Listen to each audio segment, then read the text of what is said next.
আজ তো ছিল ইলেকশন ডে। আমি কিন্তু ফুলেই ভোট দিয়েছি। সেটা জলে ফোটে কি ঘাসে ফোটে সেটা কিন্তু বলবো না।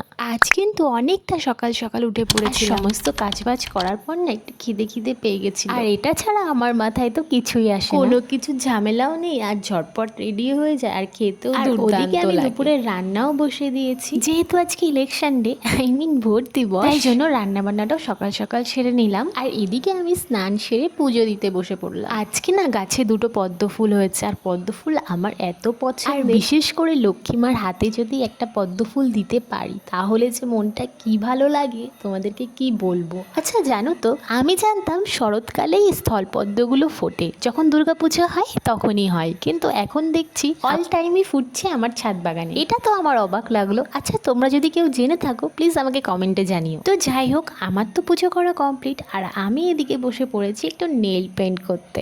ভোট দিতে যাব আর নেল পেন্ট করবো না, সেটা কি করে হয়? নিজের ভোট নিজের অধিকারে দেব। মনে রাখবে, তোমার একটা ভোট দেশের অনেকটা পরিবর্তন আনতে পারে। অ্যাবসলিউটলি সাজেগুজো তো বানতা হ্যাঁ ভাই। আর এইবার না আমি একটু বেলার দিকেই বেরিয়েছিলাম ভোট দিতে, ওই ধরো 3টে নাগাদ, আর গিয়ে দেখি এত পরিমাণে ভিড়, প্রায় 3-4 ঘন্টা লাইন দিয়ে দিয়ে তারপর ফাইনালি ভোটটা দিতে পারলাম।